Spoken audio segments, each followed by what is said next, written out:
Hello student, S N professional classes से मैं अहमद गुप्ता आज आपके लिए लेके आऊँ बेटा बीकॉम सेकंड सेमेस्टर का बिजनेस मैनेजमेंट का पेपर जो कि कंडक्ट हुआ है जून 2026 सेशन में। तो चलिए स्टूडेंट स्टार्ट करते हैं। कौन कौन से प्रश्न पूछे गए हैं और उनका क्या सॉल्यूशन बनना था, इसका फर्स्ट और सेकंड पार्ट ऑलरेडी हम अपने चैनल पर अपलोड कर दिए हैं। यदि आपने उन्हें नहीं देखा तो उन्हें भी जरूर कंसीडर कर लेंगे। तो आज का जो फर्स्ट क्वेश्चन है वो क्या है? नॉन वर्बल कम्युनिकेशन इंक्लूड्स, गैर शाब्दिक संचार में क्या शामिल होगा? Letters, body language and gestures, email और नन ऑफ दीज। तो स्टूडेंट्स, लेटर और ईमेल जो है हमारे रिटन कम्युनिकेशन है, यानी कि वर्बल कम्युनिकेशन की श्रेणी में आते हैं, जबकि बॉडी लैंग्वेज और गेस्चर, हाव भाव और शारीरिक भाषा, ये हमारे गैर शाब्दिक संचार के पार्ट है। ऑप्शन नंबर बी इसका करेक्ट आंसर है। इसके बाद नेक्स्ट पार्ट है, नेक्स्ट क्वेश्चन है, ए सिंगल यूज प्लान, एक एकल उपयोग योजना को क्या कहा जाता है? तो इसको बजट कहा जाता है। स्टूडेंट्स, क्या कहा जाता है? बजट कहा जाता है। जबकि रूल जो है एक लॉन्ग टर्म स्टडिंग प्लान है, जब और पॉलिसी जो है परसिस्टेंट ऑर्गेनाइजेशनल गाइडलाइंस होती हैं। चलिए अब इसके बाद नेक्स्ट क्वेश्चन आपसे पूछा गया है, motivation is a dash state, प्रेरणा एक डैश अवस्था है। कैसी अवस्था है? यह मनोवैज्ञानिक, साइकोलॉजिकल है। ऑप्शन नंबर बी इसका करेक्ट आंसर है। इसके बाद नेक्स्ट प्रश्न आपसे पूछा गया है, मोस्ट रिपीटेड क्वेश्चन है स्टूडेंट, ध्यान रखेंगे। क्या कि सीपीएम और part and a technique of, part और सीपीएम किसकी तकनीक है? सबसे पहले ये इंपॉर्टेंट क्वेश्चन आपसे कई बार पूछा जाता है डिफरेंट डिफरेंट वे में, तो सभी एक्सपेक्ट को हम आज डिस्कस करेंगे। आंसर जानने से पहले इसकी आपको फुल फॉर्म पता होनी चाहिए। पार्ट की होती है प्रोग्राम इवैल्यूएशन रिव्यू टेक्निक, और सीपीएम की होती है क्रिटिकल पाथ मेथड। अब बात करें सीपीएम की, तो यह बेटा सीपीएम टेक्निक जो है 1956-57 में मॉर्गन आर वॉकर, जो कि ड्यू पॉइंट से थे, एंड ई कैली जीरोम के द्वारा प्रदान की गई थी। जबकि पर्ट जो है यह 1958 में यूएस नेवी द्वारा अडॉप्ट किया गया था। इस क्वेश्चन का जो दिया गया क्वेश्चन है, पर्ट और सीपीएम किसकी तकनीक है? यह नियोजन और नियंत्रण की तकनीक है। ऑप्शन नंबर ए इसका करेक्ट आंसर होगा। चलिए अब इसके बाद नेक्स्ट प्रश्न की बात करें, तो नेक्स्ट प्रश्न आपसे एग्जाम में पूछा गया है, resistance to change can be, परिवर्तन का प्रतिरोध हो सकता है।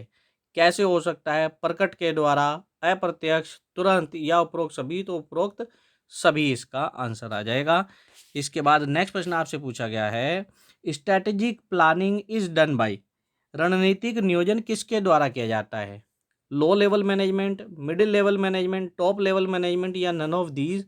तो ध्यान रखेंगे, जो स्ट्रेटेजिक प्लानिंग है वो टॉप लेवल मैनेजमेंट के द्वारा बनाई जाती है। ऑप्शन नंबर सी इसका करेक्ट आंसर होगा। अब बात करें नेक्स्ट प्रश्न की, यूनिटी ऑफ कमांड मीन्स, आदेश की एकता का क्या अर्थ है? इसका अर्थ है one boss for one subordinate, एक अधीनस्थ के लिए एक बॉस। ऑप्शन नंबर ए इसका करेक्ट आंसर है। अब बात करें नेक्स्ट प्रश्न की, तो नेक्स्ट प्रश्न आपसे पूछा गया है, functional area of management includes, प्रबंधन के कार्यात्मक क्षेत्रों में शामिल होगा। मानव संसाधन और वित्त, विपणन, उत्पादन, या उपरोक्त सभी। तो उपरोक्त सभी इसका आंसर होगा। चलिए अब इसके बाद नेक्स्ट प्रश्न आपसे एग्जाम में पूछा गया है, which Vedas discuss leadership and governance, कौन से वेद नेतृत्व और शासन की चर्चा करते हैं? तो ऋग्वेद और अथर्ववेद। ऑप्शन नंबर ए इसका करेक्ट आंसर है। नेक्स्ट प्रश्न की बात करें, तो नेक्स्ट प्रश्न आपसे एग्जाम में पूछा गया है, brain storming is a technique of, brain storming किसकी एक तकनीक है? तो यह निर्णय लेना और रचनात्मक सोच की है। चलिए अब नेक्स्ट प्रश्न देखते हैं, तो नेक्स्ट प्रश्न आपसे पूछा गया है, management is a social process, management कैसे सोशल प्रोसेस है? Because it deals with the, प्रबंधन एक सामाजिक प्रक्रिया है क्योंकि यह किससे संबंधित है? मशीन से, मनी से, पीपल से, या रॉ मटेरियल से। तो यह व्यक्तियों से संबंधित है, पीपल से संबंधित है। ऑप्शन नंबर सी इसका करेक्ट आंसर है। अब इसके बाद नेक्स्ट क्वेश्चन की बात करें तो नेक्स्ट क्वेश्चन आपसे एग्जाम में पूछा गया है, the ultimate aim of management is to achieve. प्रबंधन का अंतिम उद्देश्य क्या प्राप्त करना है?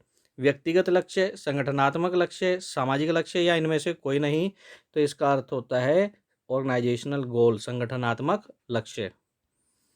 इसके बाद नेक्स्ट क्वेश्चन आपसे एग्जाम में पूछा गया, what is the importance of communication in business. व्यवसाय में संचार का क्या महत्व है? विचारों का आदान प्रदान, जानकारी का आदान प्रदान, संबंध बनाना या उपरोक्त सभी?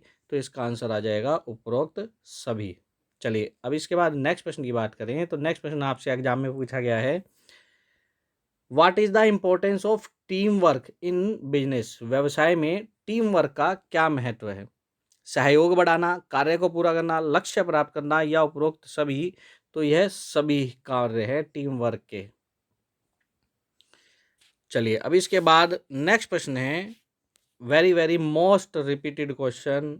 आपको ये 100 नहीं 200% तक दोनों ही क्वेश्चन नंबर 65 और क्वेश्चन नंबर 66 याद करके जाने हैं, क्योंकि ये बहुत ज़्यादा इंपॉर्टेंट है, रिपीटेड क्वेश्चन है। क्या कह रहा है कि planning is a trap to capture the future, who said this. नियोजन भविष्य को पकड़ने के लिए बनाया गया एक पिंजरा है, यह कथन किसका है? तो यह कथन एलन का है। ऑप्शन नंबर ए इसका करेक्ट आंसर है। इसके बाद नेक्स्ट और very very most repeated question, most important question, who gave the POSDCORB formula for management function. प्रबंध के कार्यों का पोस्ट डिकॉर्ब सूत्र किसने दिया था? स्टूडेंट्स इस क्वेश्चन का आंसर जानने से पहले आपको पोस्ट डिकॉर्ब का फुल फॉर्म पता होना चाहिए, इससे भी संबंधित आपसे क्वेश्चन पूछा गया है। पोस्ट डिकॉर्ब की फुल फॉर्म होती है planning, organizing, staffing, directing, coordinating, reporting and budgeting. यह अवधारणा 1937 में लूथर गुलिक और लिंडाल उर्विक ने दी थी। यहाँ पर आपको ऑप्शन लूथर गुलिक दिया है, तो इसका आंसर लूथर गुलिक हो जाएगा। चलिए अब इसके बाद नेक्स्ट क्वेश्चन जानते हैं। तो नेक्स्ट क्वेश्चन आपसे पूछा गया है, what is used to measure performance in controlling. नियंत्रण में प्रदर्शन का माप करने के लिए क्या उपयोग किया जाता है? मानक, लक्ष्य, उद्देश्य या उपरोक्त सभी? तो इसका आंसर आ जाएगा मानक, स्टैंडर्ड। ऑप्शन नंबर ए इसका करेक्ट आंसर है।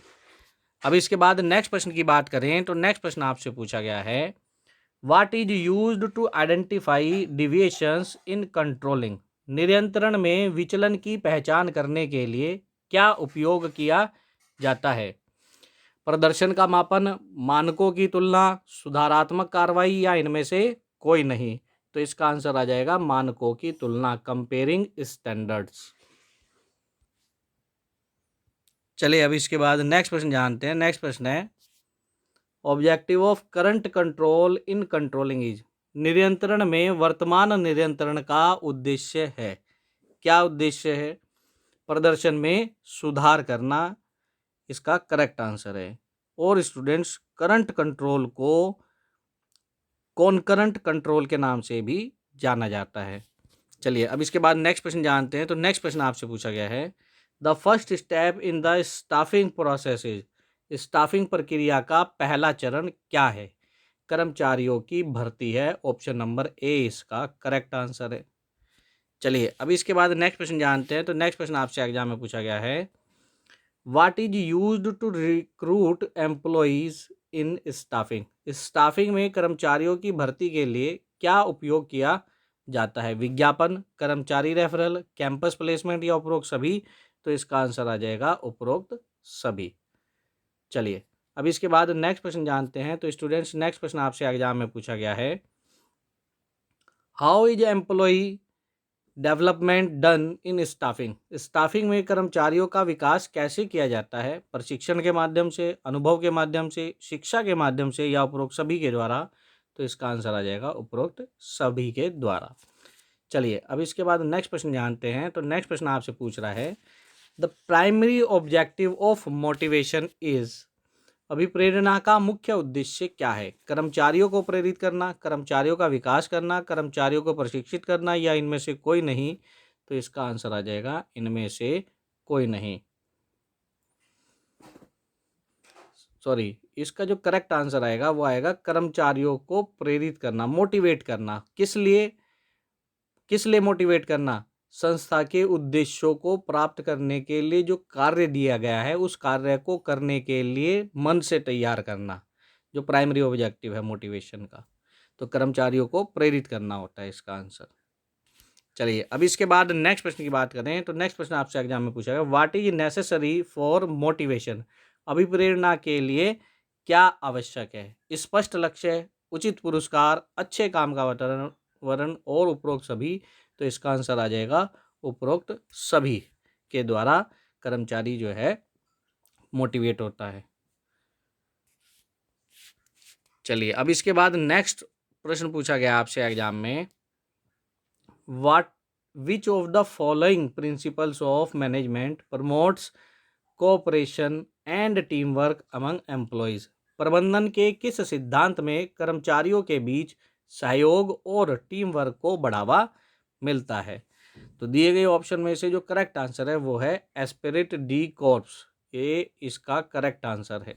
तो स्टूडेंट्स ये थे एग्जाम में पूछे गए पूरे 75 क्वेश्चन का सॉल्यूशन, जो कि हमने डिफरेंट पार्ट में अपने चैनल पर अपलोड किया है। सेशन कैसा लगा कमेंट बॉक्स में कमेंट करके बताएं, और साथ ही साथ हमारे चैनल द्वारा अपलोड किए गए अन्य प्रीवियस ईयर पेपर को भी आप अपने एग्जामिनेशन की तैयारी के लिए ज़रूर कंसीडर करें। मिलते हैं अपने नेक्स्ट सेशन में, तब तक के लिए bye bye and best of luck for your examination.